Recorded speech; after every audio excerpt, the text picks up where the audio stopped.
안녕하세요. 마음을 읽다입니다. 오늘 여러분에게 들려드릴 책은 에드가 앨런 포 단편선 중 모르그가의 살인사건입니다.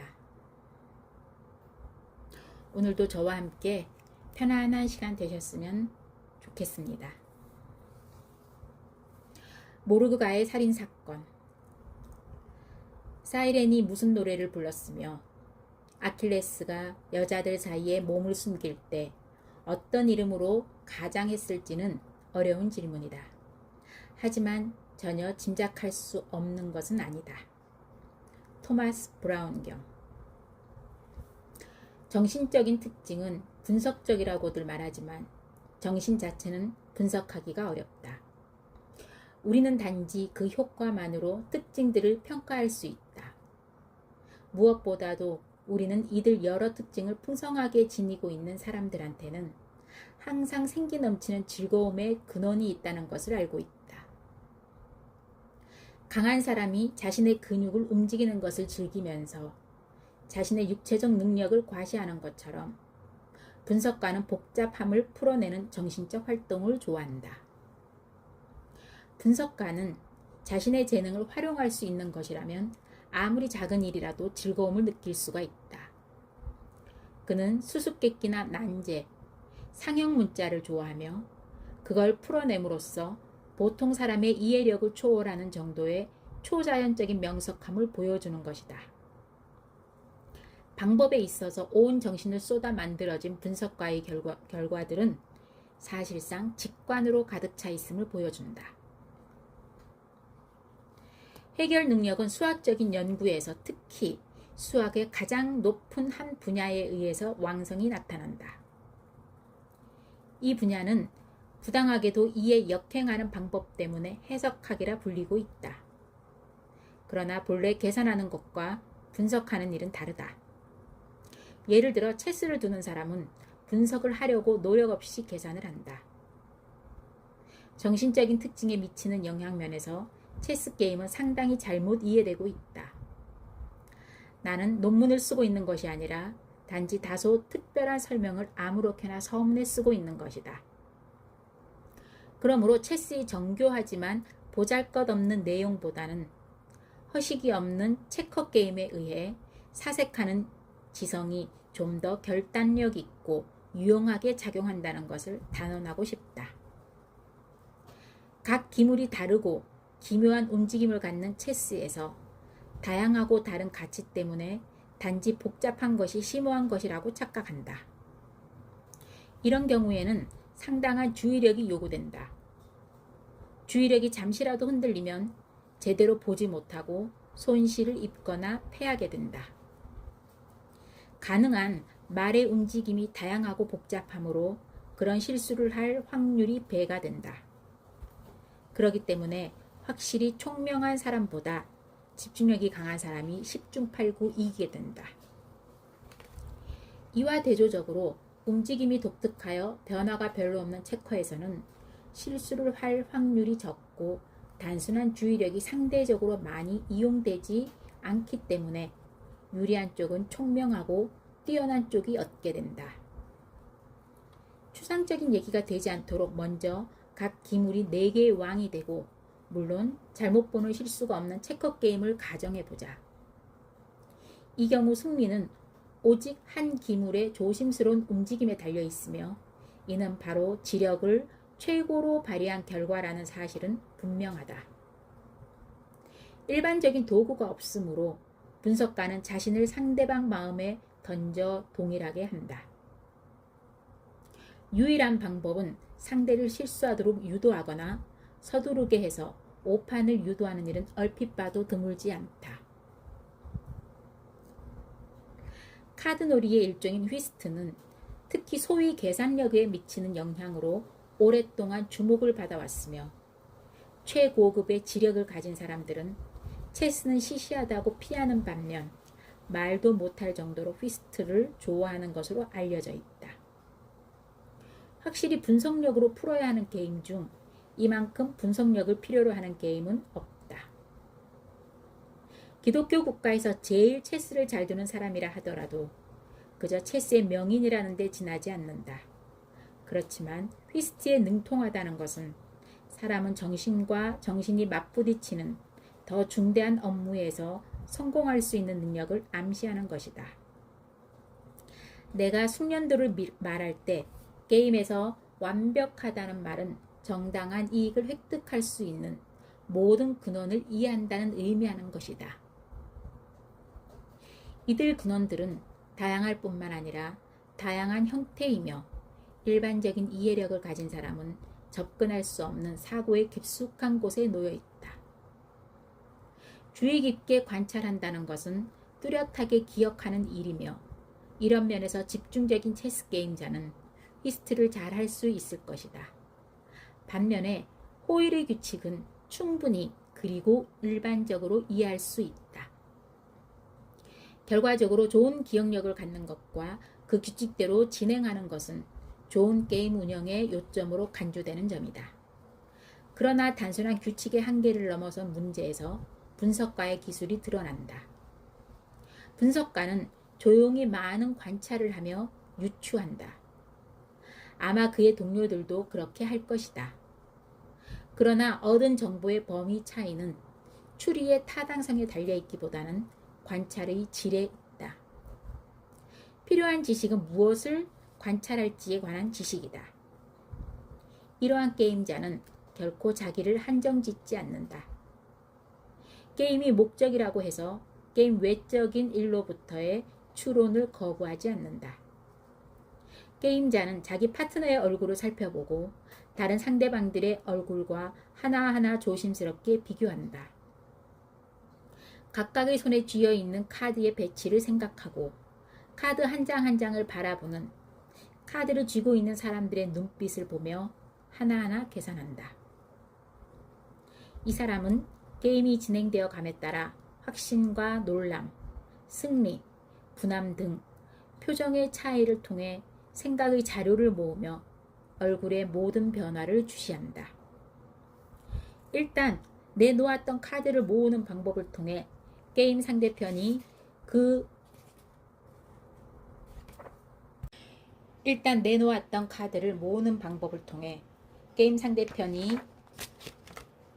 그 조에서 다시 할 수 있는지 없는지를 판단한다. 뭔가 가장된 행동은 테이블 위에 카드를 던지는 모양으로 알아차린다.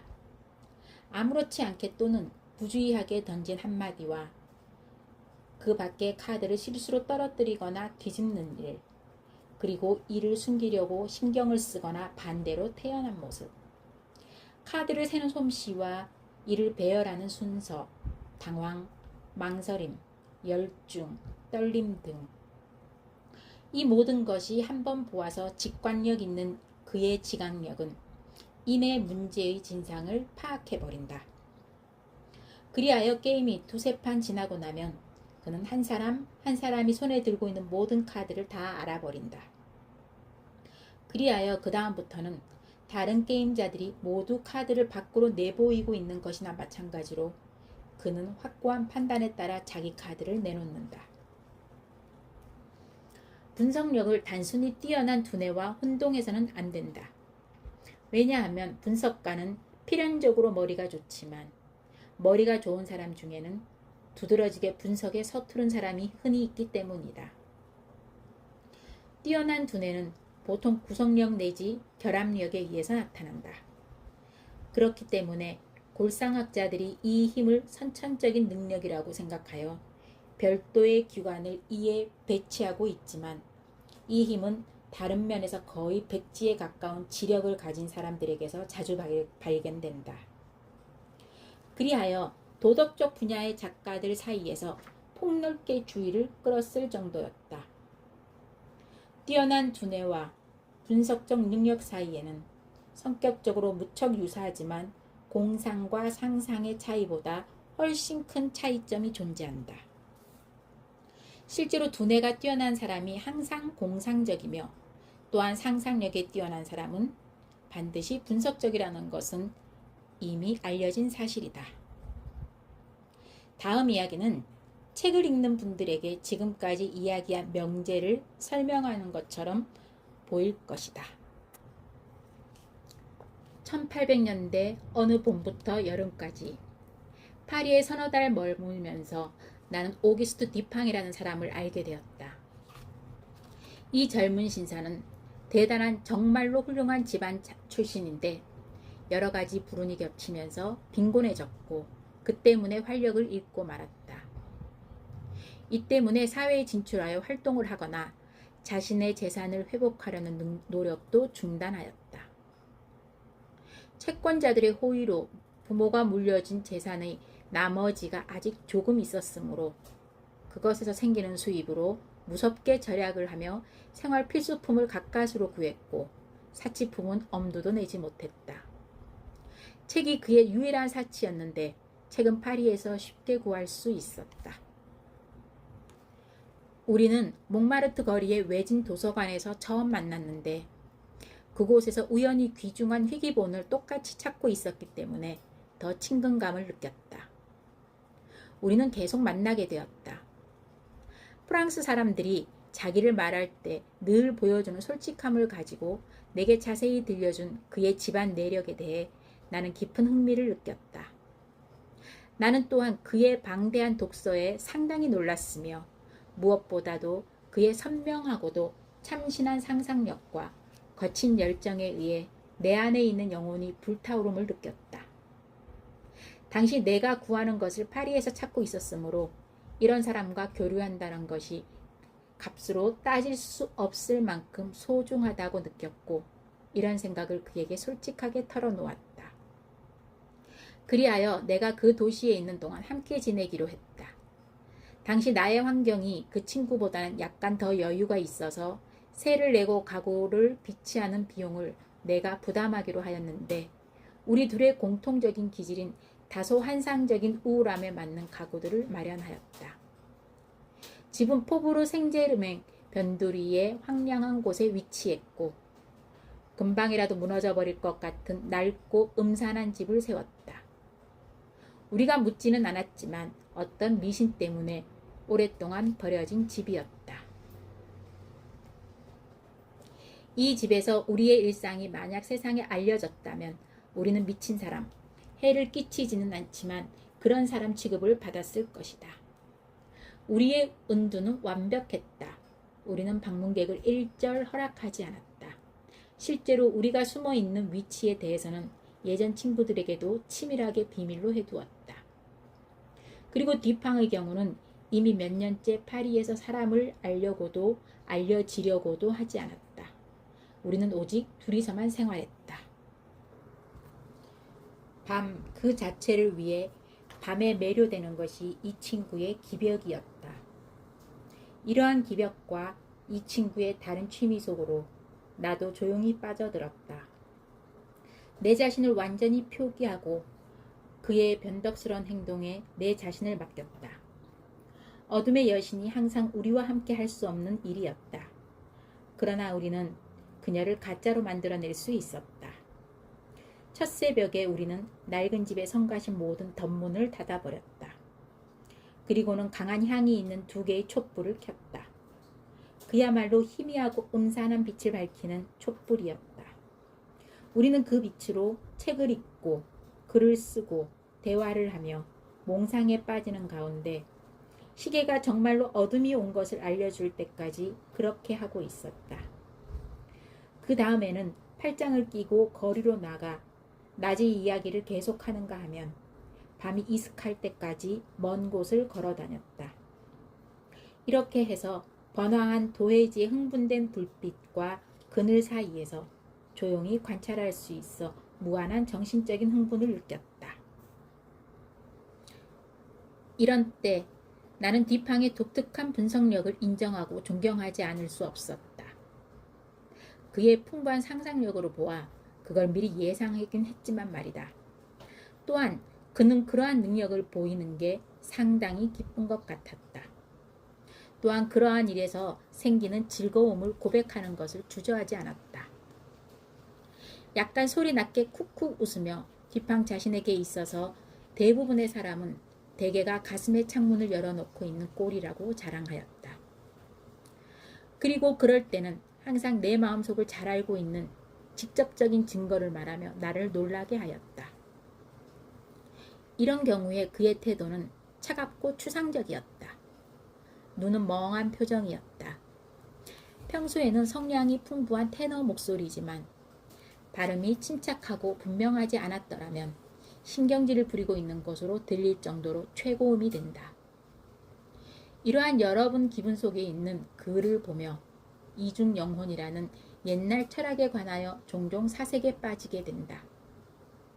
말하자면 이중의 뒷팡, 이것은 창조적인 면과 분해적인 면을 본다.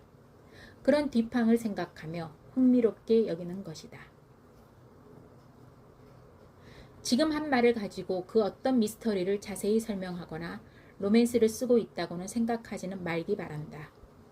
내가 이 프랑스인에 관해 묘사했던 것은 단순히 흥분 또는 병적인 지성의 결과일 수도 있다.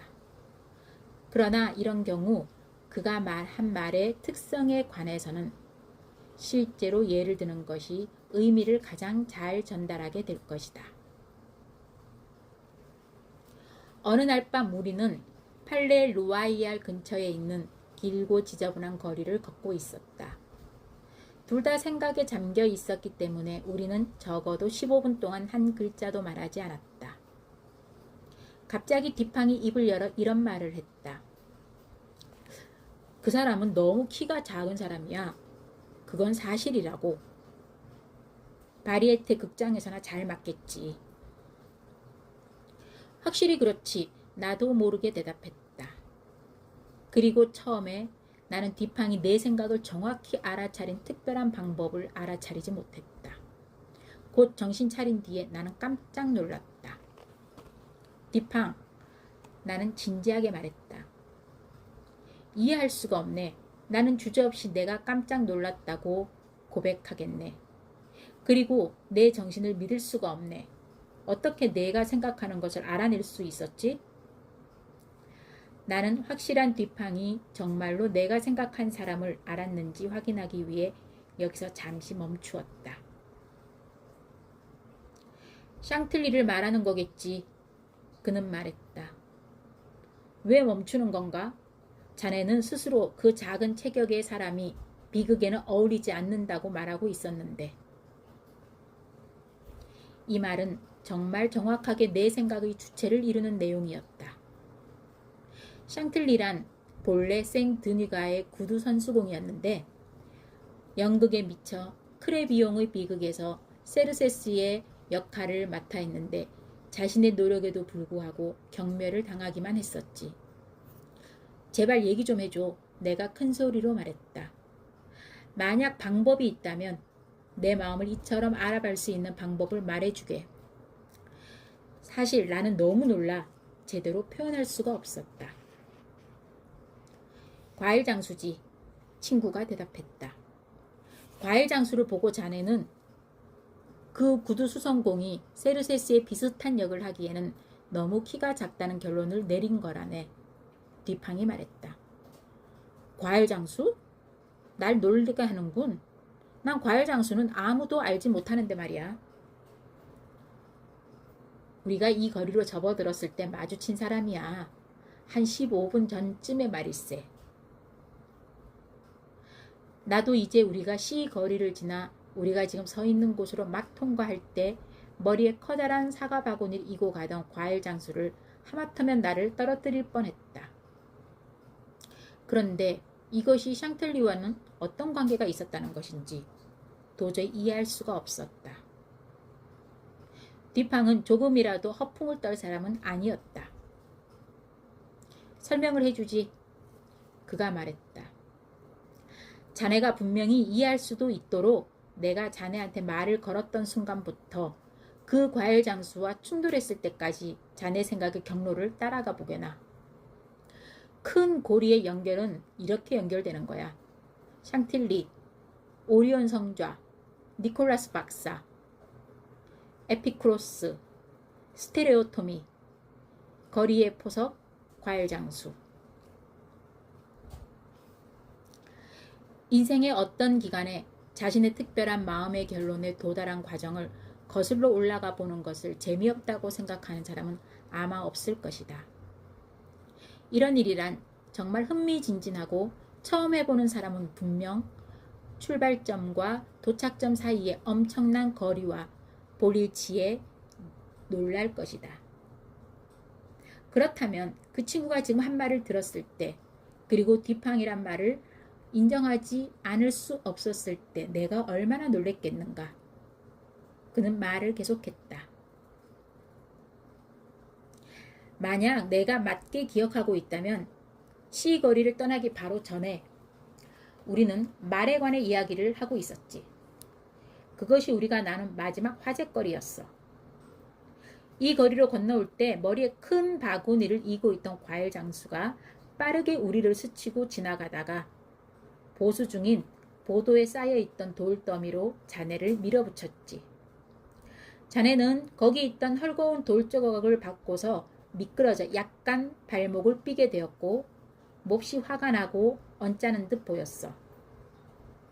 몇 마디 중얼거리고서는 쌓여있는 돌무더기를 돌아본 후 아무 말 없이 걷기 시작했어. 나는 자네가 하는 일을 특별히 지켜본 것은 아니네. 하지만 요즘 관찰거리에 내 생활 필수품이 되어버렸거든. 무뚝뚝한 표정으로 포장 잘 되어 있는 길에 구멍이라든가 수레바퀴 자국을 쳐다보면서 자네는 땅에서 눈을 떼지 않았어. 그래서 자네가 아직도 돌을 생각하고 있다는 것을 알았지. 우리가 라마르틴이라는 골목에 올 때까지 계속 지속되었어. 이 골목은 실험적으로 보도블럭이 이중으로 그리고 못이 박혀 있어. 여기에 오자 자네의 얼굴이 붉어지더군. 그리고는 입술을 움직였는데 나는 자네가 이런 식으로 도로를 포장하는 방법을 칭하는 스테레오톰이라는 말을 중얼거린 게 틀림없다고 파악했지. 그렇지. 자네가 스테레오토미를 중얼거리면 반드시 원자를 생각하게 된다는 것을 나는 알고 있었지. 그리고 에피쿠로스 이론까지 이어질 줄을 알고 있었지. 얼마 전 우리가 이 학설에 대해서 토론했을 때 내가 이 고상한 그리스인의 막연한 추측이 세상 사람들에게는 거의 주목을 받지 못하는 대신 참으로 기묘하게도 근세의 성운 우주 진화론에 의해서 확인되었다는 이야기를 내가 했었고, 나는 자네가 오리온 성자의 대성운을 올려다볼 거라고 예상했어. 틀림없이 자네가 그렇게 하리라고 확실히 예상했지. 자네는 정말로 하늘을 올려다보았어. 그래서 나는 자네 생각의 궤적을 잘 따라왔다고 확신했지. 한편 어제 뮤제에 나온 샹털리에 대한 신랄한 혹평에서는 구두수성공이 비극을 연기하기 전에 이름을 바꾼 것에 대해 빈정대며 우리들이 늘 이야기했던 라틴어의 식구를 이용했지. 그 구절은 바로 옛날 말은 처음 소리를 잃어버렸도다였어. 이것은 유리온이라고 불렸던 오리온을 말한다고 내가 자네에게 이야기한 적이 있지. 이 설명에 관련된 신랄한 점으로 보아 자네가 그것을 잊을 리가 없다는 것을 잘 알고 있었던 거지. 자네가 오리온과 샹틀리라는 두 개념을 결부시키리라는 것은 분명했네. 자네 입가의 미소의 성격으로 보아 자네가 정말 그렇게 했다는 것을 알 수 있었네. 자네는 불쌍한 구두수성공이 당한 것을 생각했지. 자네는 몸을 숙이면서 걸었는데 그 시점에서 몸을 쭉 펴더군. 나는 자네가 샹틀리의 작은 체구를 생각하고 있다고 확신했지.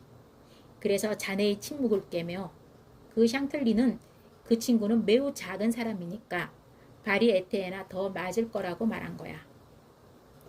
그 얼마 뒤 트리비노의 석간을 읽던 중 다음과 같은 기사가 우리의 눈길을 끌었다. 기괴한 살인사건. 오늘 새벽 3시경 생로시 구역 주민들은 레스파네 부인과 딸 까미유 레스파네 양 단둘이 사는 것으로 알려진 모르그가의 4층 집에서 연이어 들리는 비명 때문에 잠을 깼다. 보통 때처럼 들어가려다가 실패하고 약간 지연된 후에 쇠지렛대로 문을 보수고는 8, 9명의 이웃 사람과 2명의 경찰이 함께 안으로 들어갔다. 이때는 비명소리가 멎어 있었다. 그러나 일행이 첫 번째 층계참을 뛰어오르자 과격한 싸움을 하는 것 같은 거친 소리가 두어 마디 들렸다. 아무래도 집 위에서 들리는 소리 같았다. 계단을 두 번째 꺾어 돌았을 때는 이런 소리가 멈추고 아무 소리도 나지 않았다. 일행은 사방으로 퍼져 이방 저방을 살폈다. 4층 뒤에 있는 큰 방에 도착했는데 문이 안에서 잠겨 있었고 억지로 열고 들어가야 했다. 방에는 모두를 전율케 하는 광경이 벌어져 있었다. 방 안은 완전히 난장판이었다. 가구들은 부서지고 사방으로 내동댕이 쳐져 있었다. 침대가 하나 있었는데 침대보가 벗겨져 바닥 한가운데 던져져 있었다. 의자 위에는 피 묻은 면도칼도 있었다. 난로 위에는 피에 물든 길고 굵은 회색의 사람 머리카락이 두세 다발 있었고 뿌리채 뽑힌 것 같았다. 바닥에는 나폴레옹 금화 4개의 황수정 귀걸이 1개, 그리고 큰 은수저 3개 및 작은 양의 수저 3개, 금화 약 4,000프랑을 넣은 2개의 가방이 있었다. 한쪽 구석에 위치한 탁자의 문이 열려 있었다. 비록 여러 가지 물건들이 안에 남아있기는 했지만 분명히 약탈당했다. 소형 철제 금고가 침구 밑에서 발견되었다. 열쇠가 꽂힌 채 열려 있었다. 안에는 몇 통의 낡은 편지와 별로 중요하지 않은 서류 외에는 아무것도 없었다. 레스판의 부인의 흔적은 보이지 않았다. 그러나 벽난로 속에서 상당한 검댕이 발견되었다. 굴뚝 안을 조사했고 머리가 아래로 향한 딸의 시체를 끌어낼 수 있었다. 좁은 틈으로 상당히 멀리까지 끌어올려져 있었다. 몸은 아직도 따뜻했다. 살펴보니 긁힌 상처가 있었는데 이것은 틀림없이 억지로 거칠게 밀어 올리고 방치하여 생긴 것이었다. 얼굴에는 심하게 긁힌 상처가 많았으며 목에는 검은 멍이 많이 보였고 아마 목 졸려 죽은 듯 손톱 자국이 남아 있었다. 집안을 샅샅이 철저하게 수색했지만 그 이상은 아무것도 발견할 수 없었으므로 일동은 건물 뒤쪽 돌이 깔려있는 조그마한 마당으로 이동했다. 그곳에 노부인의 시체가 목이 완전히 잘린 채로 누워 있었다. 몸을 일으키려고 하자 머리가 떨어져 나갔다. 머리뿐만 아니라 몸도 큼직하게 잘려져 있었다. 몸통은 거의 사람으로 보이지 않을 정도였다. 이 가공할 의문 사건은 현재 아무런 단서도 없다. 다음 날 신문은 다음과 같은 부가 내용을 보도했다.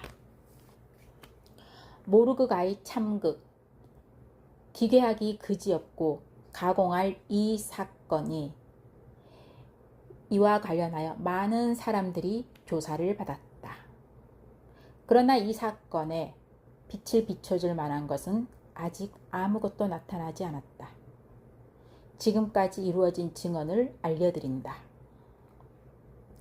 파출부 폴린 뒤브르의 증언에 따르면 그녀는 지난 3년 동안 피살자들을 위해 세탁을 해왔기 때문에 두 사람을 알고 있는데 노부인과 딸은 좋은 사이였으며 서로 깊은 애정을 보였고 세탁비는 아주 잘 지불해 주었다. 두 사람의 생활상이라든가 취향 등은 말할 수 없다. 부인은 점쟁이 일을 하여 생계를 꾸렸다고 하며 돈을 꽤 모았다는 소문도 있다.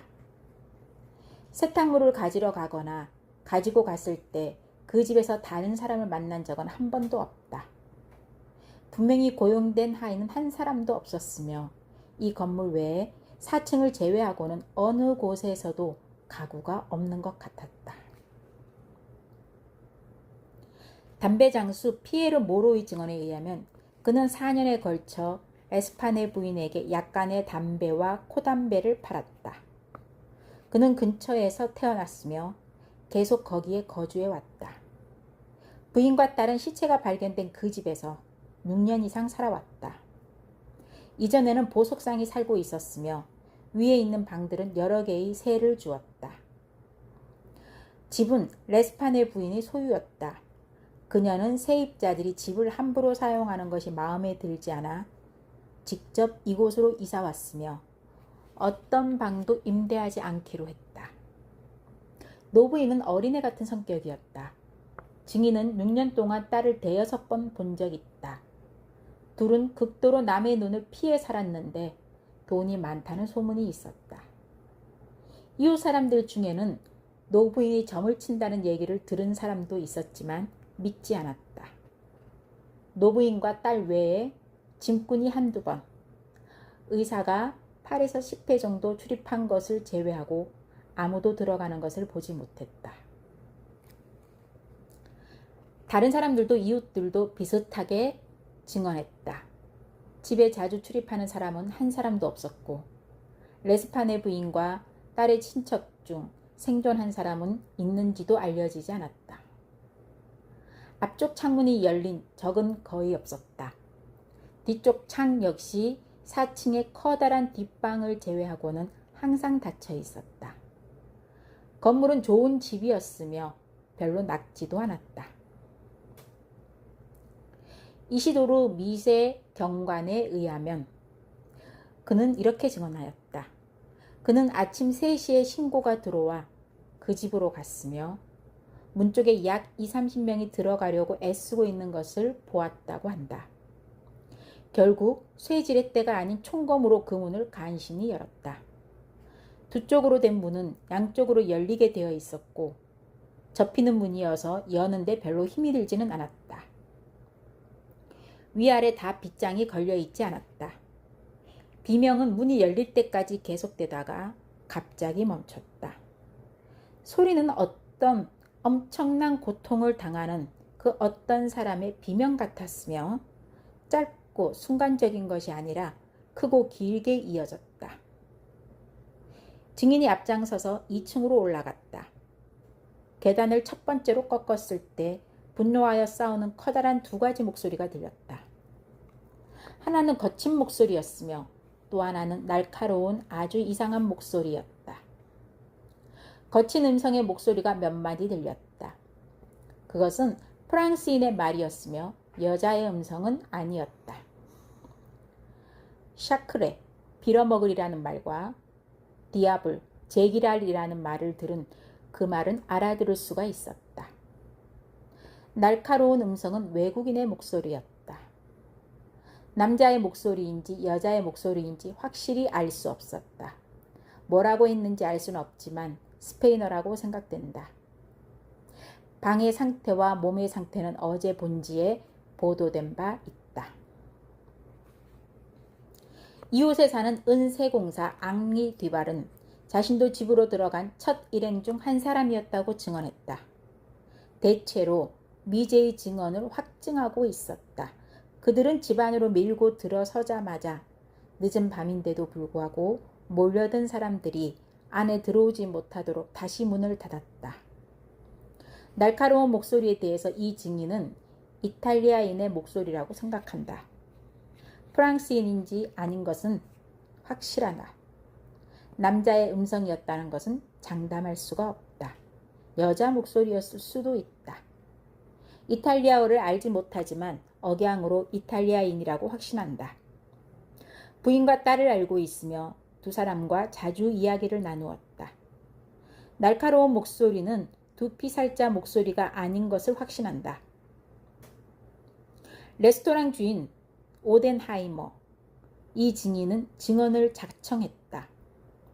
프랑스어를 못하기 때문에 통역을 통해서 증언했으며 암스테르담 태생이다. 그는 비명이 들리던 그 시간에 그 집 앞을 지나고 있었다. 비명은 몇 분, 아마도 10분 정도 이어졌는데 길고 큰 소리였으며 듣기에 두렵고 괴로웠다고 한다. 그 집 안으로 들어간 사람 중에 한 명이었고 그 이전에 증언을 확인해 주었는데 다만 한 가지는 달랐다. 날카로운 목소리의 주인공은 남자이고 프랑스인이 틀림없으나 말의 내용은 알아들을 수가 없었다고 한다. 동일한 톤이 아니었고 목소리는 높음에 빨랐다. 분명히 분노뿐 아니라 두려움이 느껴지는 목소리였다. 귀에 거슬렸다. 날카롭기보다 귀에 거슬렸다. 날카로운 목소리라고는 할 수가 없었다. 거친 음성은 샤크레와 디아블이라고 반복적으로 말했으며 또 한 번은 몽듀라고 했다.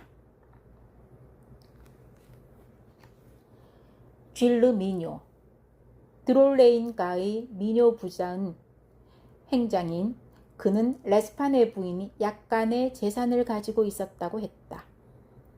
8년 전 봄에 은행 계좌를 개설했다.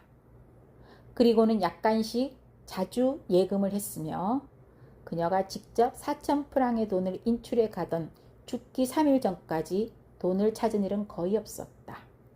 이 액수는 금으로 지불되었고 행원이 돈을 갖고 집까지 운반했다.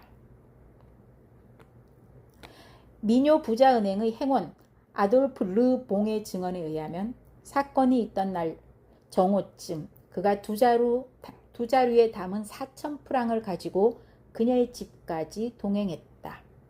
문이 열리자마자 레스파네 양이 나타나 그의 손에서 자루 하나를 가져갔고 반면 노부인은 그에게서 나머지 하나를 가져갔다. 그리고 나서 그는 나와서 인사를 하고 떠났다.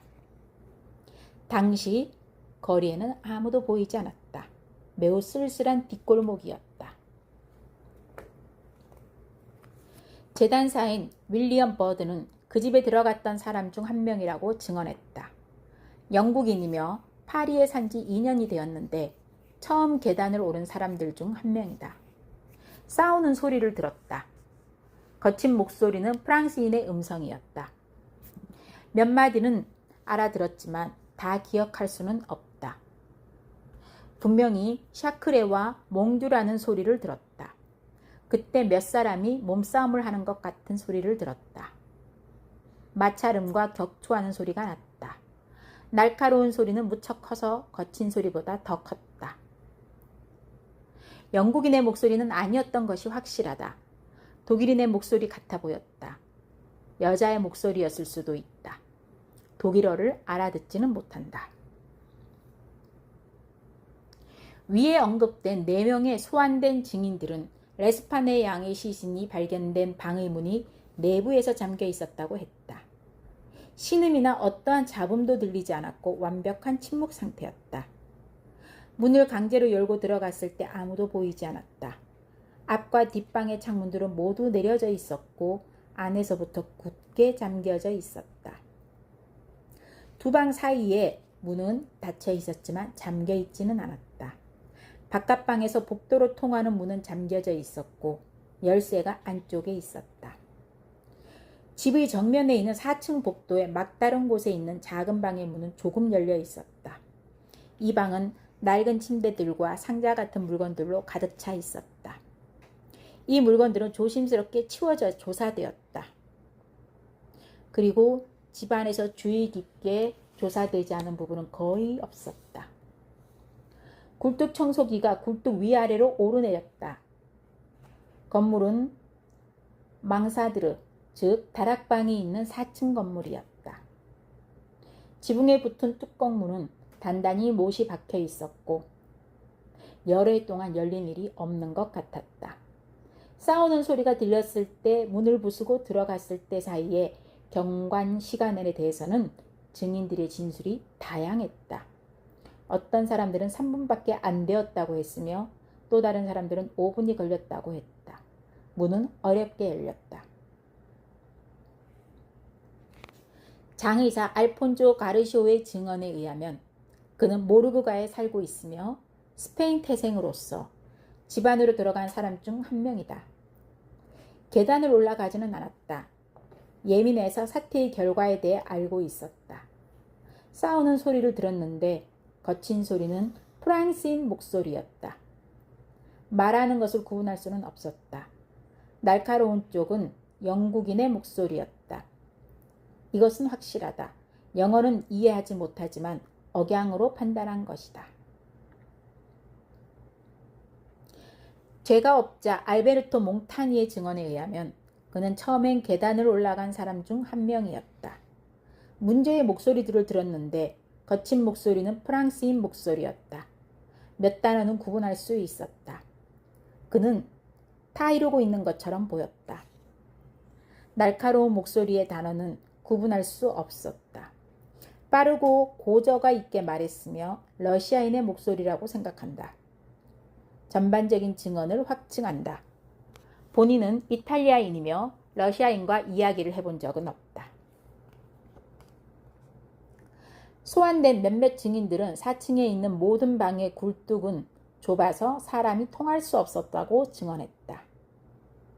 굴뚝 청소기는 굴뚝 청소를 위해 고용된 사람들이 사용하는 원통형의 청소용 소를 의미하는데 이 소들로 집안에 있는 굴뚝이란 굴뚝은 모두 쑤셔 보았다. 이들이 올라갈 때 보니 사람이 내려갈 만한 뒤쪽 통로는 없었다. 레스파네 양의 시체는 굴뚝에 꽉 끼어 있어서 4, 5명이 합세하고 나서 끌어낼 수야 있었다. 의사 폴 뒤만은 이렇게 증언한다.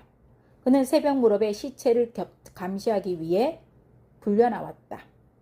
그때 두 구의 시체 모두 레스파네 양이 발견되었던 방 침대 시트 위에 누워 있었다. 젊은 숙녀의 시체는 타박상이 심했고 핥힌 상처가 많았다. 굴뚝 안으로 밀어 올려졌다는 사실이 이러한 외상에 대해 충분히 설명해 줄 것이다. 목이 심하게 긁혀 있었다.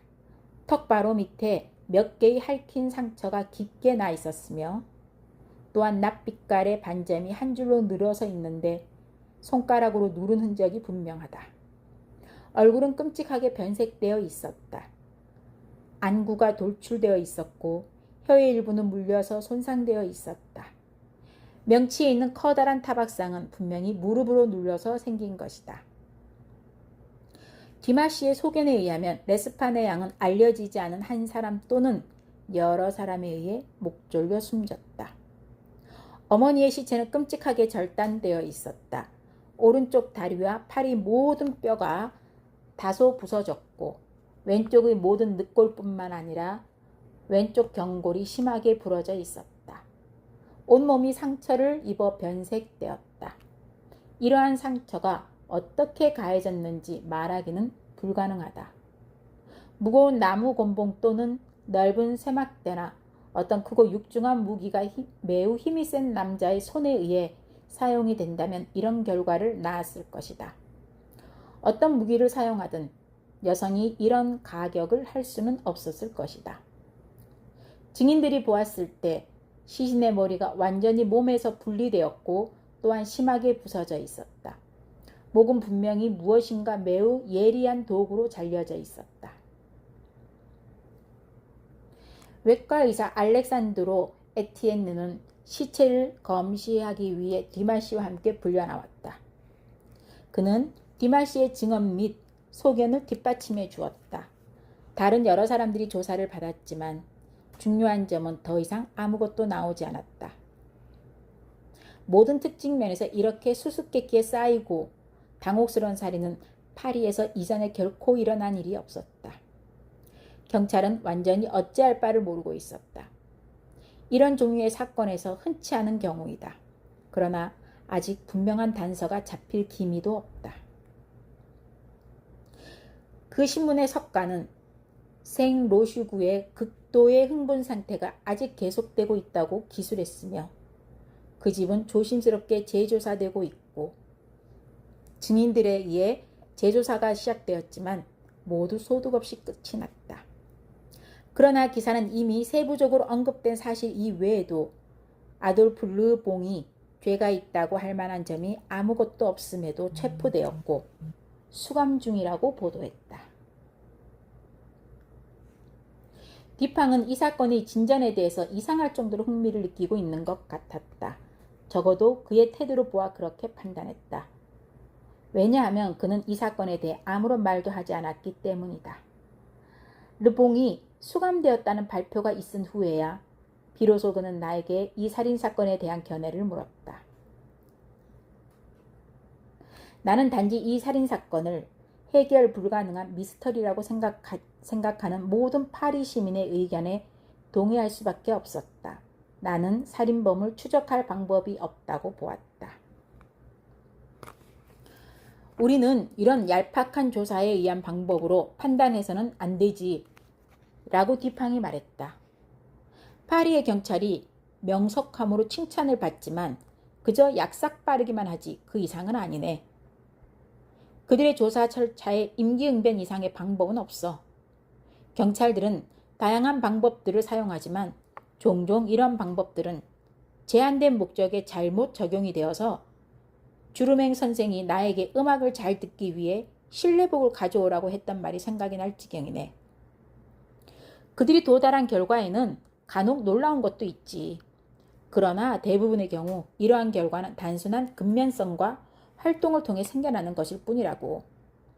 이러한 근면과 활동이 통하지 않을 때 그들의 계획은 실패하게 돼. 예를 들면 비독은 추리력이 뛰어나고 끈기가 있는 사람이야. 그러나 교육된 사고가 없이 그는 조사하는 강도에 의해 계속적으로 실수를 했어. 그는 사물들을 너무 가까이 다가가서 봤기 때문에 잘 볼 수가 없었지. 한두 가지는 아마 매우 선명하게 보였을 수도 있지만 그러나 그렇게 함으로써 필연적으로 전체적인 사물을 보지 못했어. 결과적으로 너무 지나치게 깊어지는 그런 점이 있네. 진리가 항상 우물 안에만 있는 것은 아니지. 사실 중요한 지식은 언제나 피상적인 것이라고 믿네. 깊이는 우리가 지식을 찾는 계곡에 있는 것이지 진리가 발견되는 산꼭대기에 있는 것은 아니라네. 이러한 종류의 실수나 원천은 천체를 응시할 때 잘 정형화되어 나타나지. 망막 안쪽보다는 약한 빛에 더 민감한 바깥쪽으로 눈을 돌려 옆으로 흘끗 보게 되면 별을 더 뚜렷이 보게 되지. 이 빛은 우리가 똑바로 보는 것에 비례해서 어둡게 되거든. 후자의 경우 훨씬 더 많은 광선이 실제로 눈에 들어오게 되지만 전자의 경우 이해를 위해 더 세밀한 능력이 있지. 과도하게 깊이 들어가면 우리는 생각이 복잡하게 되고 사고를 약하게 만들어 버리는 거라네. 그리고 심지어 너무 지속적으로 지나치게 집중하거나 또는 지나치게 직접적으로 보게 되면 심지어 샛별도 보이지 않을 수 있지. 이번 살인사건의 경우 이와 관련된 우리의 의견을 결론 짓기 전에 우리 스스로를 좀 조사를 해보자고. 조사해보면 꽤 재미있을 거야. 나는 재미라는 말이 여기에서는 이상하게 사용되었다고 생각했지만 아무 말도 하지 않았다. 게다가 르봉은 전에 내가 꼭 감시해야만 할 일을 해준 적이 있거든. 우리 눈으로 직접 그 집을 한번 가보세. 나는 지 경찰국장을 알고 있으니까 필요한 허가를 받는데 어려움이 없을 거야. 허가를 얻고 나서 우리는 곧바로 모르그가로 향했다. 이곳은 리셸리와가의 생로슈가 사이에 있는 보잘것없는 거리였다. 모르그가는 우리가 사는 곳에서 상당히 멀리 떨어진 구역이어서 오후 늦게야 도착하였다. 집은 쉽게 찾을 수 있었다. 아직도 많은 사람들이 별다른 목적 없이 호기심으로 닫힌 덧문을 긴 건너편에서 올려다보고 있었기 때문이었다. 전형적인 파리식 주택으로 현관이 있고 그 한쪽에 유리창이 달린 지켜볼 수 있는 장소가 있고 감시소가 있는데 창에 감시원 숙소라고 써붙인 미닫이 유리가 끼어 있었다. 안으로 들어가기 전에 우리는 그 거리를 올라가 뒷골목으로 돌고 다시 한번 돌아서 건물의 뒤를 지나갔다. 그러는 동안 디팡은 내가 보기에 왜 그러는지 이유를 알 수 없는 세심한 관심을 기울이며 그 집뿐만 아니라 전체 이웃을 관찰하였다.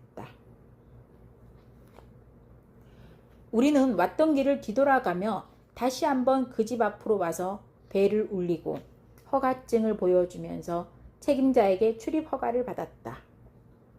우리는 레스파네 양의 시체가 발견된 방으로 이어지는 계단을 올라갔다.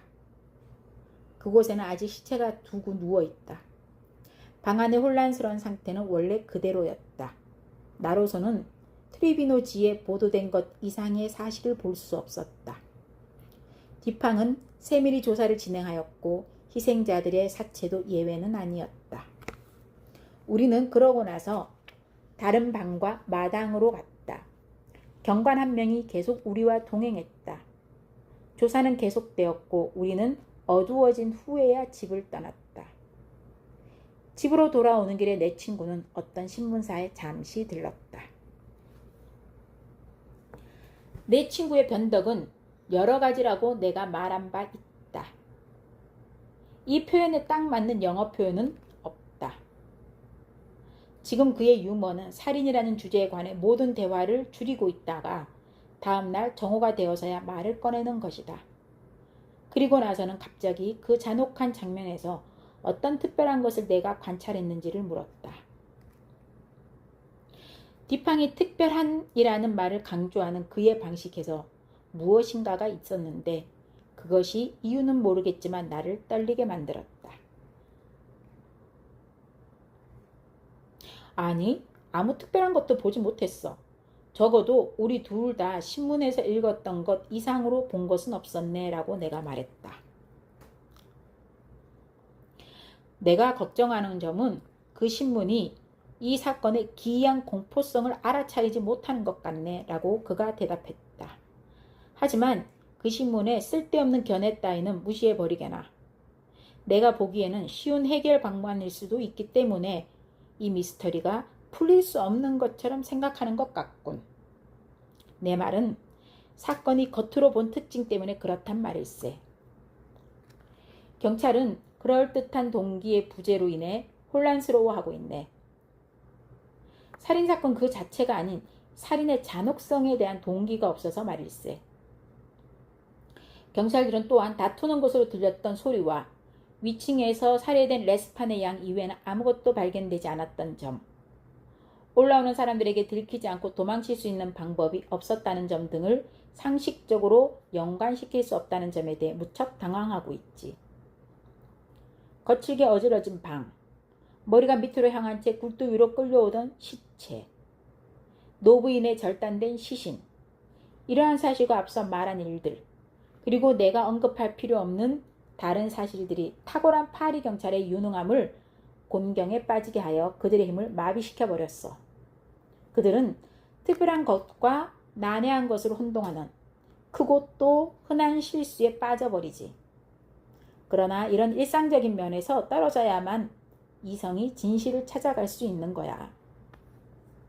지금 우리가 하고 있는 조사에서 어떤 일이 일어났느냐 보다 일어난 일 가운데 전에 없었던 일이 어떤 것인가를 물어야만 해. 사실상 우리가 이 사건의 해결점에 도달하게 될 혹은 이미 도달해버린 평이성은 경찰의 눈에 해결될 수 없다고 보이는 것과 정비례하고 있다네. 나는 깜짝 놀라 말도 못하고 그를 쳐다보았다. 나는 지금 기다리고 있어. 문 쪽을 응시하며 그가 계속했다. 나는 지금 비록 아마도 이런 잔인한 범죄의 범인은 아니지만 어떤 면에서 이 범죄와 연루되어 있는 사람을 기다리고 있네. 이 범죄의 가장 최악의 경우는 아마도 그가 무고할 수도 있다는 점이네. 이 가정이 옳기를 바라네. 왜냐하면 이 가정하에 수수께끼 전체를 푼다고 생각하고 있으니까. 나는 여기 이 방에서 그 사람 매 순간을 계속 찾고 있네. 사실 그가 오지 않을 수도 있지만 그러나 아마 올 거야. 만약 온다면 붙잡아 두어야만 할 거야. 여기 권총이 있어. 우리 둘 다 이것을 사용해야 할 때 어떻게 사용해야 하는지 다 알고 있지. 뒷팡이 마치 독백하듯이 말을 계속하는 동안 나는 내가 무엇을 해야 하는지 알지 못하고 내가 들은 것도 믿지 않은 상태에서 권총을 손에 들었다. 나는 이런 때 그의 추상적인 방법에 대해 이미 말한 바 있다. 그의 이야기는 나에게 하고 있는 것이다. 그러나 그 목소리는 결코 높지 않았지만 보통 때 훨씬 먼 쪽에 있는 사람한테 말하는 것 같은 억양을 가지고 있었다. 눈의 표정은 공허한 채로 오로지 벽만을 지켜보았다. 계단 위에 있던 사람들이 들었다고 하는 싸우는 목소리는 여자들의 목소리가 아니었어. 이는 충분히 증거로 입증된 것이니까. 이것은 우리에게서 노부인이 먼저 딸을 죽이고 나중에 자살을 했을지도 모른다는 의심을 지워주지. 나는 주로 방법적인 면에서 이 점을 이야기하고 있네. 레스판의 부인의 힘으로는 분명히 딸의 시체를 발견된 것처럼 위로 끌어올리지 못할 테니까. 그리고 그녀 자신에게 나 있는 상처의 성질은 자살이라는 가능성을 완전히 배제하게 하지. 그렇다면 살인은 누군가 제3자가 한 거야. 그리고 제3자의 목소리는 다툴 때 들린 목소리야. 이번에는 이 목소리에 관한 전체 증언이 아닌 증언에 나타난 특이한 점으로 주의를 돌려보자고. 자네는 이 점에 대해서 뭔가 특이한 것을 느끼지 못했나? 나는 거친 음성에 대해서는 증인들이 다 프랑스인의 목소리라고 증언이 일치했지만 날카로운 목소리, 즉 한 증인이 말한 귀에 거슬리는 목소리에 대해서는 증인들의 의견에 차이가 있었다고 말했다. 그것은 증거 그 자체야, 디팡이 말했다. 그러나 증거의 특이함은 아니었지. 자네는 아주 두드러진 것을 발견하지 못하였군. 그러나 관찰할 만한 것이 있었지. 자네가 말하듯이 증인들은 거친 음성에 대해서는 의견이 일치했어. 증인들이 만장일치였지. 그러나 날카로운 소리에 있어서는 그 특이한 점은 그들의 의견이 다르다는 것이 아니라 이탈리아인, 영국인, 스페인인, 네덜란드인, 프랑스인이 각각 이를 설명하면서 다 같이 외국인의 소리라고 했다는 점이야. 각자 자기 나라 사람의 목소리가 아니라고 확신하고 있어. 각자 자신들이 정통한 언어의 목소리가 아닌 그 반대라고 믿고 있어. 프랑스 사람은 그것을 스페인 사람의 말이라고 추정했어. 그래서 내가 스페인어를 알았다면 몇 마디쯤은 알아들었을 텐데 라는 말을 했지. 네덜란드 사람은 프랑스어였다고 주장하는데 우리는 그가 프랑스어를 모르기 때문에 통역을 통해 조사를 받았다는 점을 알고 있지. 영국인 역시 독일 사람의 목소리라고 생각하지만 독일어를 이해하지는 못한다고 했지. 스페인 사람 또한 영국 사람의 목소리인 것이 확실하다고 생각하면서 그는 영어를 하나도 몰라서 거의 음의 억양으로 판단한 것이지. 이탈리아 사람은 러시아 사람의 음성으로 믿고 있으면서도 러시아 사람과 말해본 적은 없다라는 거야. 게다가 또 다른 프랑스 사람은 앞의 프랑스 사람과는 달리 그 음성을 이탈리아 사람의 목소리라고 믿고 있었지만 이탈리아어를 모르기 때문에 스페인 사람과 마찬가지로 음의 억양으로 확신한다라고 하였어. 자, 이러한 증언을 통해서 짐작할 수 있는 목소리란 정말로 기묘하기 그지없는 목소리야. 그 음성은 유럽의 5개 국가의 사람들도 전혀 들은 적이 없는 음성이었던 거야. 자네는 아시아 사람 또는 아프리카 사람의 음성일지도 모른다고 말하겠지. 그러나 아시아 사람이나 아프리카 사람들 어느 정도 파리에 거의 없네. 그렇지만 나는 그러한 추리를 부정하지 않고 단지 여기서 3가지 점에 대해 지적을 하겠어. 그 음성을 한 증인은 날카롭다기보다는 귀에 거슬린다라고 정의했어. 다른 2명은 빠르고 고저가 있는이라고 말했으며 어떤 단어나 단어와 비슷한 소리도 증인들이 식별할 수 있는 것은 아니었어. 디팡이 계속 말을 이었다. 내가 지금까지 자네 스스로의 이해력에 어떤 인상을 줄 수 있었을지 잘 모르겠네. 그러나 나는 증언의 이 부분, 바로 그 거친 목소리와 날카로운 음성에 대한 이 부분을 중심으로 한 합리적인 유추만 가지고도 이 미스터리한 사건에 대한 조사가 더 나아갈 수 있는 방향을 충분히 제시할 수 있는 의구심이 생긴다고 주저없이 말할 수 있네. 내가 합리적인 유추라고 했는데 이것만으로는 내가 하고 싶은 말을 충분히 표현하지는 못하네. 나는 이 추론이 유일하게 합당한 추론이라는 사실과 또한 의혹이 오직 하나의 결과로서 이것들로부터 필연적으로 일어난다고 말하고 싶었던 거야. 그러나 의혹이 무엇인지 지금은 말하지 않겠네. 단지 자네가 내 자신과 함께 어떤 일정한 형태, 즉 어떤 확실한 경향을 그 방에서의 조사에 던져주기 충분한 힘을 가진 것이라는 것을 기억해 주기를 바라네. 지금 가상으로 우리 둘이서 그 방에 갔다고 가정해 보세. 첫째, 우리는 그곳에서 무엇을 찾겠는가? 살인범이 도망쳐 나간 방법이야. 우리 둘 다 초자연적인 현상 같은 것은 믿지 않아. 그리고 레스판의 모녀는 유령에게 살해된 것이 아니지. 이 행위를 한 자는 실체가 있으며 물리적으로는 도망을 친 거야. 그렇다면 어떻게 한 걸까? 다행히 이 점에 대해서는 추리할 수 있는 방법이 단 한 가지가 있어. 그 방법이 우리를 어떤 일정한 결과로 유도해 줄 것임에 틀림이 없어. 도주할 수 있는 방법을 하나하나 조사해 보기로 하지. 일동이 계단에 올라갔을 때 레스파네 양이 발견된 방이나 적어도 그 인접한 방에 살인자들이 있었던 것은 확실해. 그렇다면 우리가 찾아야 할 출구는 이 두 방뿐이야. 경찰은 바닥이고 천장이며 벽의들을 다 샅샅이 뒤져봤지.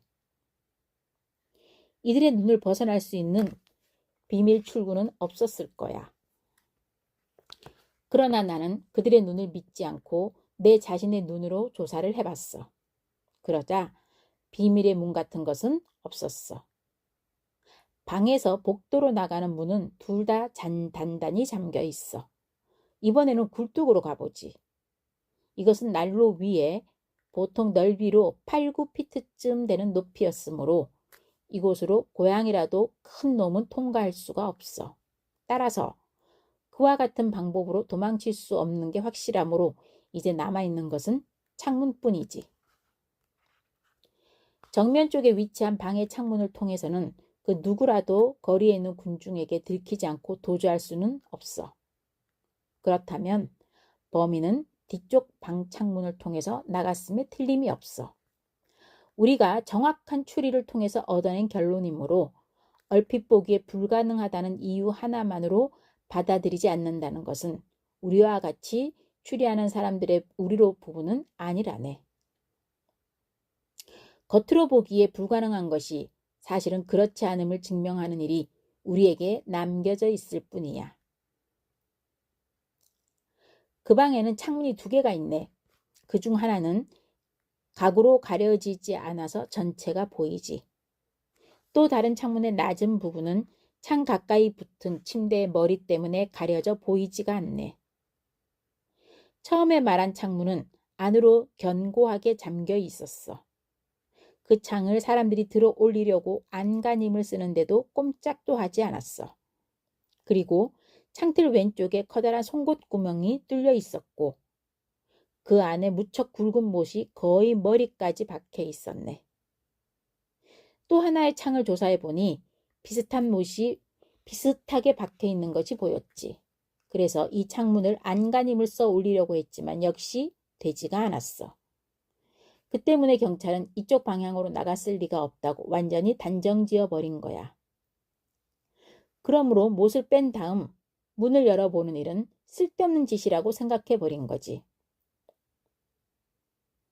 그러나 나의 조사는 좀 더 특별했어.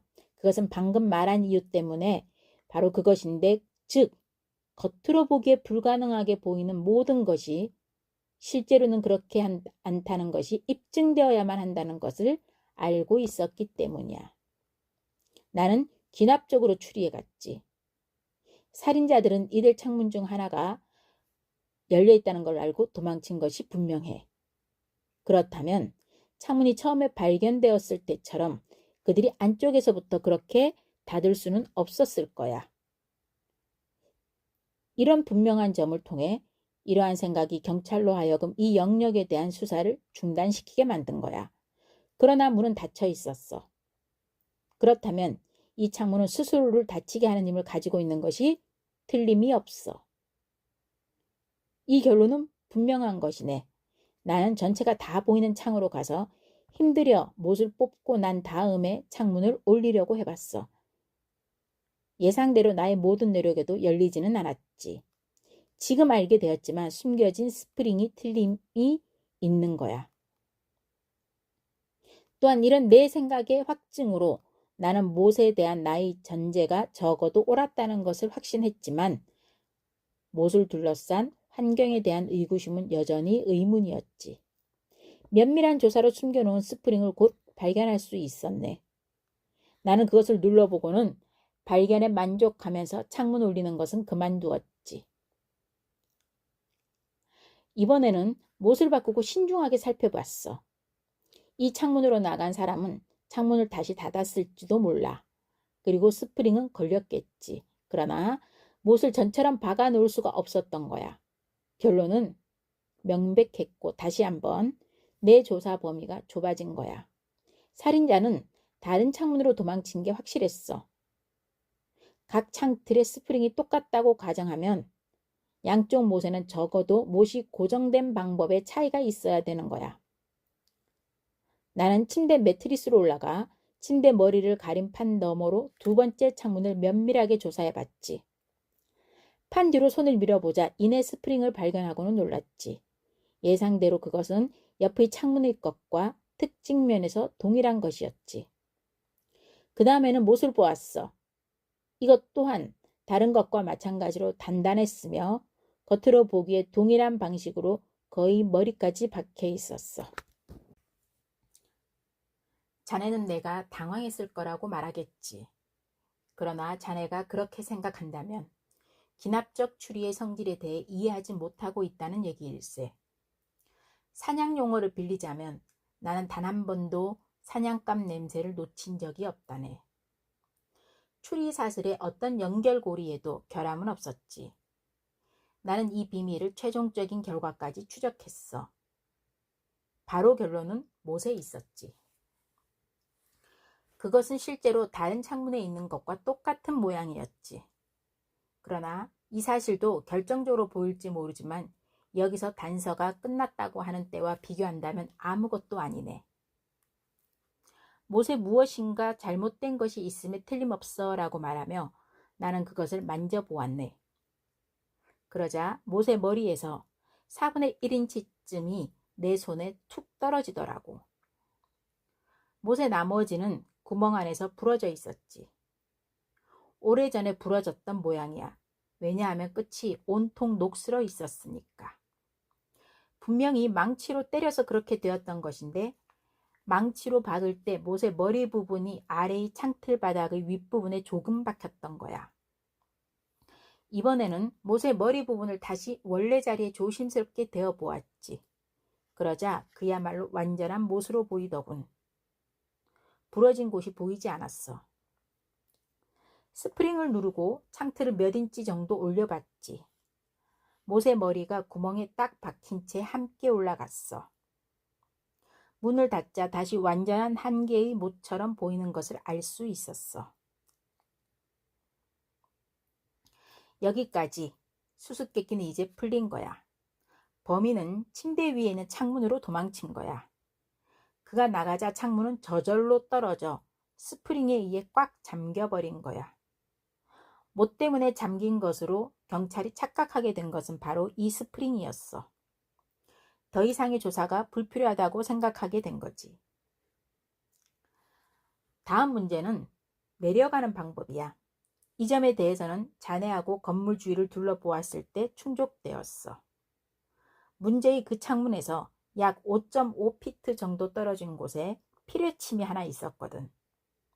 이 피뢰침으로부터 방으로 들어간다는 것은 말할 것도 없고 누군가가 창문에 직접 손을 댄다는 것은 불가능했을 거야. 그렇지만 내가 관찰해보니 그 4층에 달린 덧문이 파리의 목수들이 페라테라고 부르는 조금 특수한 종류의 창문이더라고. 지금 잘 사용되지 않지만 리옹이나 보르도의 아주 오래된 저택에서 자주 볼 수 있는 종류의 것이지. 일반적인 문, 두짝문이 아니라 외짝문처럼 되어 있는데 다른 점이 있다면 단지 밑이 절반이 창살로 되어 있다는 것이야. 따라서 손으로 잡기가 아주 쉬워. 그런데 현재 이 덧문은 폭이 3피트 반이나 돼. 우리가 집 뒤에서 보았을 때 덧문들은 둘 다 반쯤 열려 있었는데 벽과 직각으로 보이는 위치에 서 있었던 거야. 경찰에서도 우리들처럼 집 뒤쪽을 조사했겠지. 그렇지만 패라데를 정면으로 보아서는 덧문의 폭이 넓다는 것을 알 수 없었거나 고려하지 못했을 거야. 이쪽으로 도망갈 수 없다고 일단 단정을 내리고 자연히 수사는 소홀히 끝나고 버리고 말았을 거야. 그러나 내가 보기에 침대 머리에 있는 창의 덧문을 충분히 벽 쪽으로 밀어 열린, 그렇게 열면 피레침의 2피트 이내로 접근할 수도 있다는 게 분명했어. 또한 특별한 정도의 용기와 행동을 가지고 피레침에서 창문으로 들어갈 수 있다는 것 또한 분명했지. 2피트 반 정도만 팔을 뻗치면 범인은 격자 부분을 확실하게 붙잡을 수 있었을 것인데, 이어 피레침을 놓고 발을 벽에 안전하게 잘 디디고는 과감하게 차오르면 패라데가 다치도록 밀었을 것이네. 그때 창문이 열렸다고 가정하면 몸도 방 안으로 뛰어들 수 있었겠지. 이렇게 위험하고 어려운 고개를 제대로 해내려면 특별한 활동력이 필요하다고 내가 말했던 것을 특히 마음에 담아두길 바라네. 첫째로 나는 이런 식으로 이루어질 수도 있다는 것을 자네한테 알려주고자 한 것이고, 두 번째이자 중요한 점은 그렇게 할 수 있는 민첩한 동작은 극히 특별한 거의 초인적인 성질이 아닐 수 없다는 것을 자네가 알아주길 바라네. 자네는 틀림없이 법률 용어를 사용하면서 나의 진술을 입증하기 위해서 내가 이에 필요한 활동력을 최대한 평가하려고 주장하기보다는 오히려 낮게 평가해야 한다고 말할 거야. 법률의 관례로서는 그럴지도 모르지만 이것은 사고를 사용하려는 게 아니지. 내 궁극적 목표는 오로지 진실뿐이니까. 나의 당면 목적은 지금 말한 특별한 운동 능력과 어느 국적의 언어인지 어떤 두 사람의 의견도 결코 일치하지 않았고, 발성에서 한마디도 알아들을 수 없었던 문제의 극히 특이하고 날카로우며 또는 고저가 있는 음성이 만나는 곳에 자네를 데리고 가는 것이지. 이 말을 듣자 뒷팡이 말하는 의미가 모호하고 반쯤 형태를 갖춘 개념으로 내 머리를 스치고 지나갔다. 나는 이해할 힘이 없으면서 곧 이해하기 직전인 것처럼 보였다. 사람은 가끔씩 결국 기억해내지 못하면서도 기억이 날 것 같은 때가 있다. 뒷팡이 말을 이었다. 내가 문제를 나가는 방법에서 들어가는 방법으로 옮긴 것을 알았을 것에 둘 다 동일한 지점에서 동일한 방식으로 작용했다는 생각을 전달하는 것이 내 의도거든. 이번에는 방 내부로 옮겨가 보도록 하자고. 그곳의 상황을 조사해 보자는 말이야. 옷장 서랍 속에는 많은 옷가지가 그대로 담아있는데 도둑을 맞았다는 이야기였어. 그런 터무니없는 결론은 없어. 단순한 추측에 불과해. 매우 어리석은 추측이지. 그때 서랍 속에 들어있는 것이 원래부터 서랍 안에 있었던 전부가 아니라는 걸 어떻게 안다는 말인가. 부인과 딸은 거의 숨어 살다시피 했어. 손님도 없었고 또한 외출도 거의 하지 않았으며 갈아입을 옷도 필요치 않았던 거야. 발견된 옷들은 그녀들이 갖고 있는 것 중에서 제일 좋은 옷들이었어. 만약 도둑이 뭔가를 가지고 갔다면 어째서 제일 좋은 옷을 가져가지 않았을까? 왜 다 가지고 가지 않았을까? 어째서 한아름의 옷가지 같은 것에서는 손을 대고 4,000프랑이나 되는 금화는 놔두고 간 것일까? 금화는 버려져 있었단 말이지. 은행장인 민효 씨가 말한 거의 전액이 주머니에 담겨져 바닥에서 발견되었어. 그래서 나는 자네가 집 문 앞까지 배달된 돈에 말하는 증거로 인해 경찰의 머릿속에서 나온 동기에 대한 서투른 생각은 아예 버리기를 바라네. 이런 일, 돈이 전달되고 돈을 받을 사람이 그로부터 3일 이내에 살해되었다는 것은 그것보다 10배나 우연히 맞아떨어지는 일이 심지어 아무런 주목도 받지 못하고 우리의 삶에서 매 시간 일어나고 있으니 말이야. 일반적으로 우연의 일치란 인간의 가장 찬란한 연구 대상이 가장 빛나는 해답을 얻게 되는 이런 것은 확률론이라고 하는데, 이 확률론에 빚지고 있던 것은 바로 이것에 대해 전혀 알지 못하도록 교육받은 사색가들에게는 커다란 장애물이지. 현재의 경우에서 만약 금이 없어졌다면 3일 전에 이를 건네다 주었다는 사실이 우연의 일치 이상의 것이 되었을지도 몰라. 동기로서의 이 생각을 확실하게 해줄 수도 있었겠지. 그러나 지금의 같은 이런 상황에서는 만약 금화가 이러한 일의 동기라고 추정한다면 우리는 또한 그 범인이 어처구니 없는 바보라서 금화와 동기를 모두 내버렸다고 생각할 수밖에 없는 거야. 이번에는 내가 자네의 주의를 끌게 한 몇 가지 점, 즉 그 이상한 음성과 각별히 뛰어난 민첩성, 그리고 드물게 보는 잔인한 살인 사건에 대한 동기가 없다는 놀라운 사실들을 유념하면서 범행 그 자체를 살펴보도록 하자고. 손으로 목 졸려 죽은 뒤에 굴뚝으로 끌어올려져 머리가 밑으로 향한 여인이 있지. 일반적인 살인범들은 이와 같은 살인 방법을 사용하지는 않네. 무엇보다 피살자를 이렇게 처리하지는 않을 거라고. 시체를 굴뚝 안으로 쑤셔 넣은 수법에는 뭔가 아주 이상한 점이 있음을 인정할 거야. 설령 그렇게 한 사람이 인간 중에서 가장 흉악한 사람이라고 가정한다 하더라도 뭔가 인간의 행위에 대한 일반적인 개념과 전혀 이상하지 않는 점이 그렇게 이상한 점이지. 또한 몇 사람이 힘을 모아서 간신히 끌어내릴 수가 있을 정도의 틈새에다가 그렇듯 강하게 시체를 끌어올리는 힘은 도대체 얼마나 대단했을지도 한번 생각해 보게. 여기서 엄청난 힘이 사용되었다는 것을 알려주는 또 다른 점을 살펴보도록 하지. 난로 위에서 있었던 상당히 많은 회색 머리카락이야.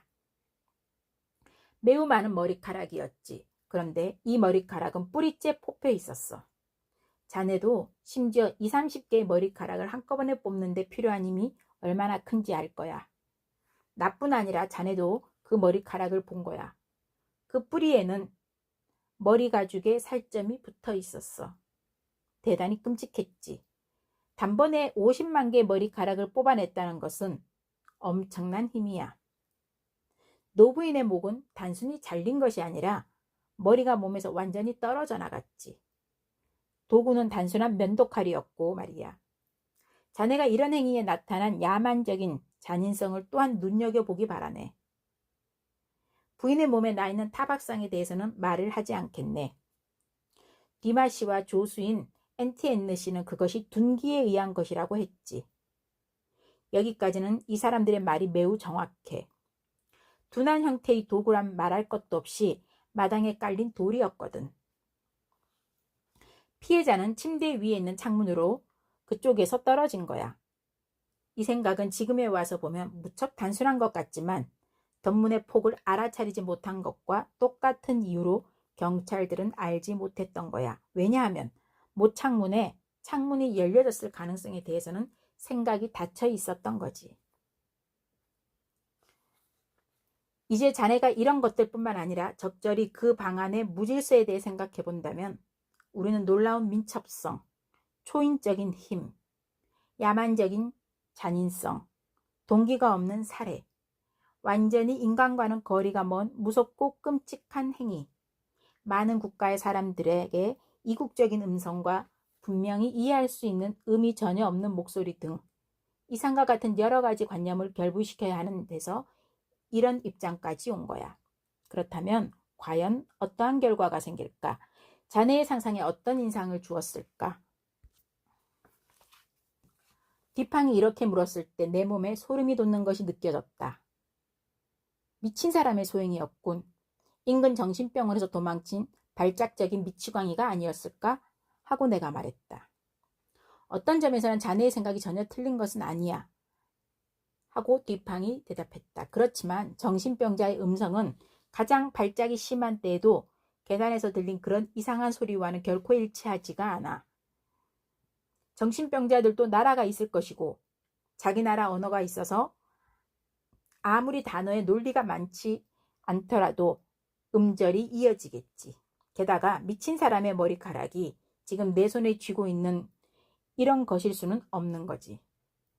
나는 이 적은 털 묶음을 레스판의 부인이 꼭 쥐고 있던 손가락에서 풀어냈네. 이것으로 자네가 알 수 있는 것을 한번 말해보게. 뒷팡, 나는 완전히 겁에 질려 말했다. 이 머리털은 정말로 이상하군. 이것은 사람의 머리카락이 아니란 말이야. 나 역시 사람의 머리카락이라는 말은 하지 않았네. 하고 그가 말했다. 그러나 이 점에 대해 우리가 결정하기 전에 이 종이에 내가 그린 작은 스케치를 한번 봐주면 좋겠네.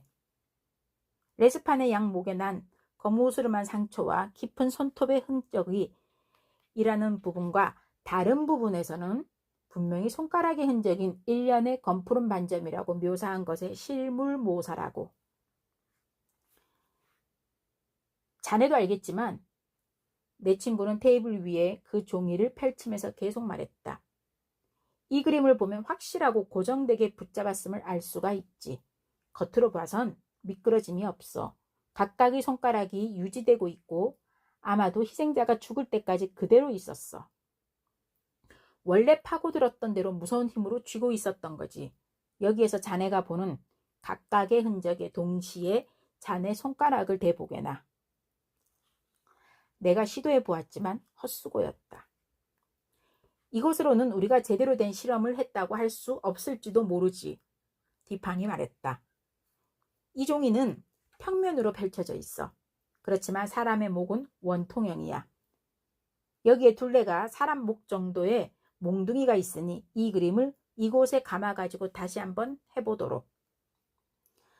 나는 그의 말대로 한번 해보았다. 그러나 불가능한 것은 이전 경우보다 한층 더 분명했다.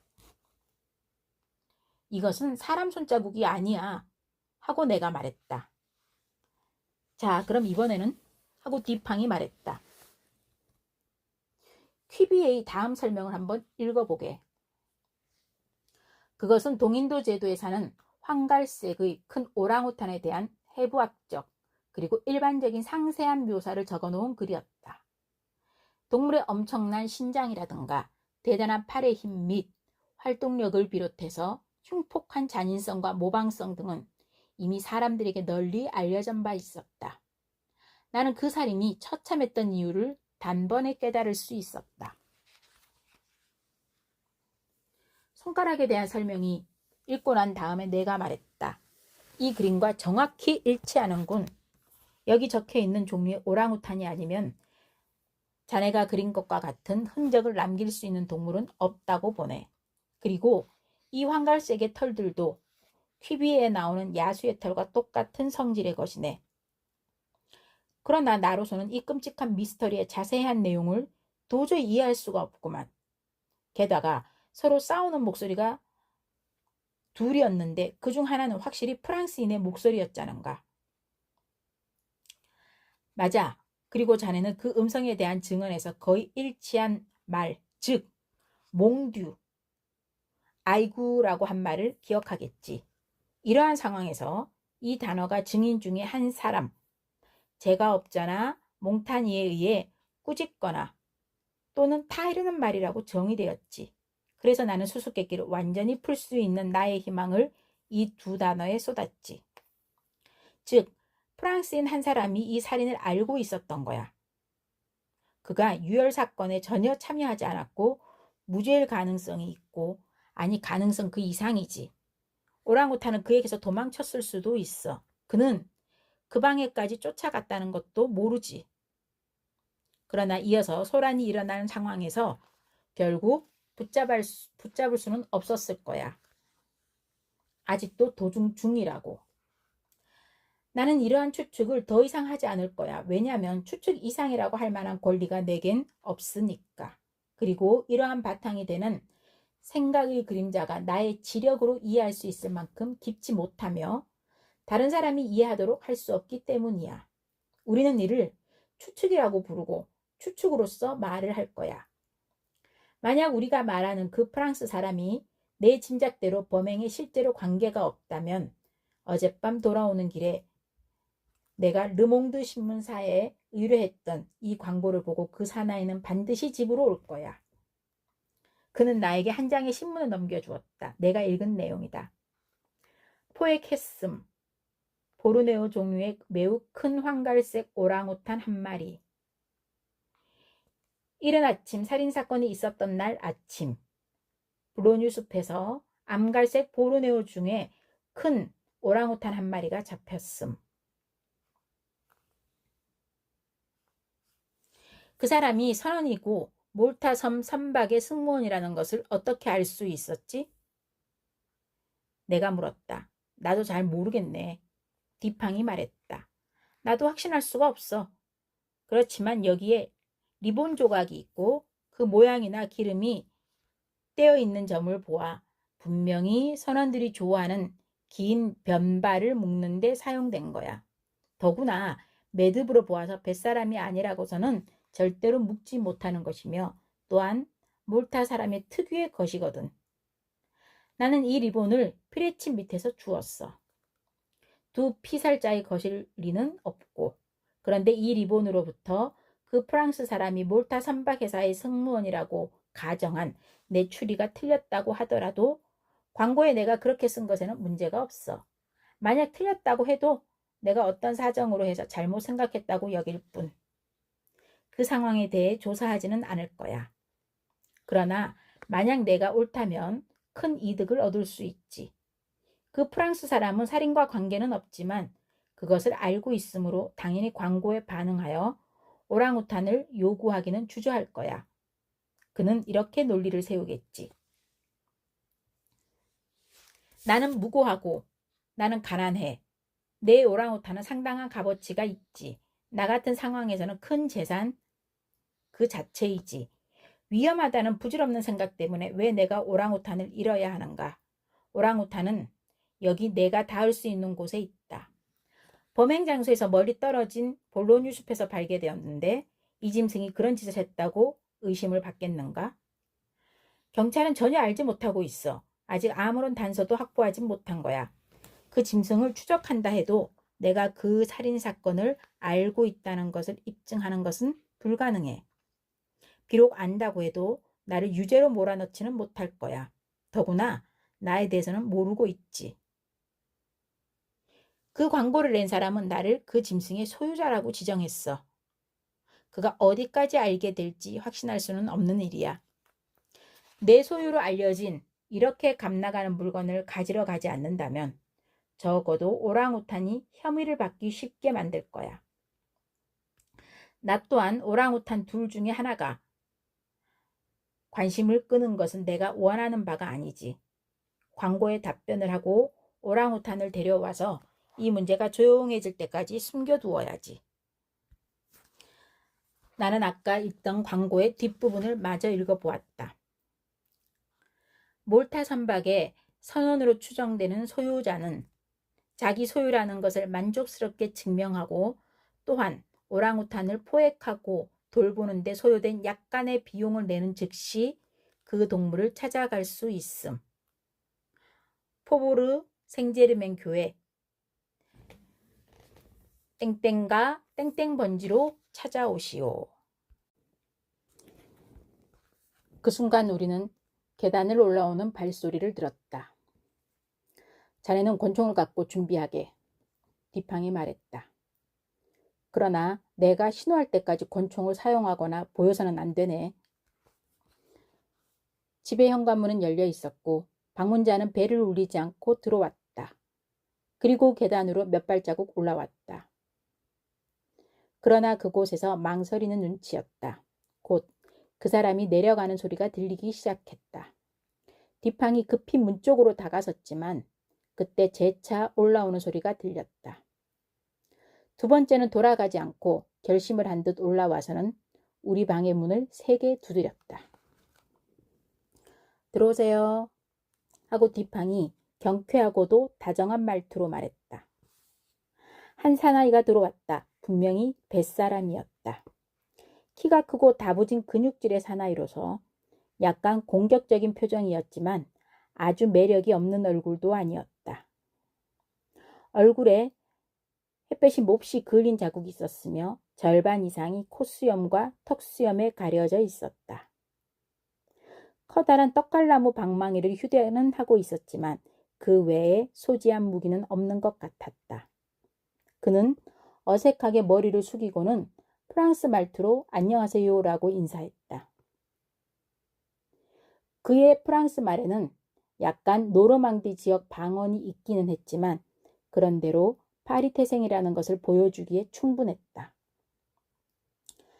자, 앉으세요 하고 뒷방이 말했다. 제가 보기에 당신은 오랑우탄 때문에 찾아오신 것 같은데 오랑우탄을 가지고 계시니 아주 부럽네요.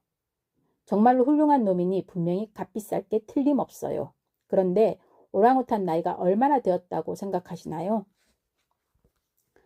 그 선원은 어떤 감당하기 힘든 짐에서 해방된 사람처럼 긴 한숨을 쉰 다음 침착한 말투로 말했다. 저는 알 수가 없어요. 그러나 기껏해야 4살이나 5살 정도? 그 정도일 겁니다. 이곳에 있나요? 아니요. 여기에는 우리가 오랑우탄을 둘 만한 장소가 없습니다. 바로 근처에 있는 디부르가의 전세 마국간에 있습니다. 내일 아침에 넘겨드리죠. 물론 당신이 오랑우탄의 소유를 증명할 준비는 되어 있으시겠죠? 네, 물론입니다. 그 녀석과 헤어지는 게 아쉬울 것 같네요 하고 디팡이 말했다. 선생님의 노고에 대해 거저받을 생각은 아닙니다. 라고 그 사람이 말했다. 전혀 예상치 못했는데 제가 오랑우탄을 찾게 된 보람은 나름대로 지불해 드리겠습니다. 하고 친구가 대답했다. 정말 공평하시군요. 그럼 생각해보죠. 뭘 받아야 할까요? 오, 그렇지. 답례는 이렇게 합시다. 모르가의 살인사건에 대해서 당신이 알고 있는 모든 정보를 다 얘기해 주세요. 디팡은 아주 낮은 어조로 조용히 이 마지막 말을 했다. 그리고 조용히 문 쪽으로 걸어가 문을 잠근 뒤에 열쇠를 주머니에 넣었다. 그리고 가슴에서 권총을 꺼내어 전혀 당황하지 않고 침착하게 그것을 테이블 위에 내려놓았다. 선원의 얼굴은 질식을 당하는 것처럼 빨개졌다. 그는 벌떡 일어나서 몽둥이를 잡았다. 그러나 그 다음 순간에는 격렬하게 떨며 얼굴은 사색이 되어 의자에 주저앉고 말았다. 그는 한마디도 말하지 않았다. 나는 진심으로 이 사람을 불쌍하게 생각했다. 형씨, 디팡이 친절한 어조로 말한다. 당신은 불필요하게 겁부터 먹고 있는 거예요. 우리는 결코 당신에게 해를 끼치려는 게 아닙니다. 우리는 당신에게 해를 가할 의도가 없음을 신사의 명예를 걸고 그리고 프랑스인의 명예를 걸고 약속합니다. 당신이 모르그가이 사건에 대해 죄가 없다는 건 제가 알고 있어요. 그러나 당신이 그 일에 어느 정도 관련이 있다는 것을 부정하는 건 좋을 게 없어요. 지금 말한 것으로 보아 내가 이 사건에 대한 정보 수단을 당신이 꿈도 꾸지 못하는 수단을 가지고 있다는 것을 분명히 아실 겁니다. 어쨌든 상황이 이렇게 되었습니다. 당신은 피할 만한 일을 전혀 한 적은 없어요. 또한 죄가 될 만한 일은 분명히 하지 않았습니다. 당신은 무사히 훔칠 수도 있었을 때도 훔치지 않았으니 그 또한 유죄가 아닙니다. 당신은 숨길 것이 없고 숨길 이유도 없어요. 반면에 명예를 위해 당신이 아는 것을 그 모든 것을 고백해야 할 의무는 있어요. 지금 무고한 사람이 투옥되어 있는데 당신이 범인이 누구인지 지목할 수 있는 그 범죄의 혐의를 받고 있답니다. 디팡이 이 말을 하고 있는 동안 뱃사람은 상당히 정신을 차렸다. 그러나 당초에 대담했던 태도는 모두 사라져버렸다. 맹세컨대 라고 말하고 짧게 멈춘 뒤에 다시 말했다. 이 사건에 대해서 제가 알고 있는 모든 것을 말씀드리겠습니다. 그렇지만 당신이 내가 말하는 것의 절반도 믿어줄 것이라고 기대하지는 않습니다. 내가 그걸 기대한다면 바보겠죠. 그래도 저는 죄가 없고 내가 이 일 때문에 설령 죽어야 한다 해도 깨끗이 털어놓겠습니다. 이 사람의 이야기한 것은 실제로 다음과 같았다. 그는 최근에 동인도 제도를 향했다. 그와 함께 한 일행이 보르네오에 상륙했고 재미삼아 내륙으로 들어갔다. 그때 그와 친구 한 명이 오랑우탄을 잡았다. 그 친구가 죽게 되었기 때문에 이 동물은 그의 단독 소유가 되었다. 돌아오는 항해에서 이 오랑우탄을 통제하기 힘든 난폭사 때문에 고생을 했지만 그는 마침내 오랑우탄을 그가 살던 파리로 안전하게 데려올 수 있었다. 파리에서 이웃들의 불쾌한 호기심을 끌지 않기 위해 항해 도중 나무 조각 때문에 생긴 오랑우탄의 발의 상처가 회복될 때까지 그는 조심스럽게 오랑우탄을 숨겨두었다. 그의 궁극적인 의도는 오랑우탄을 파는 것이었다.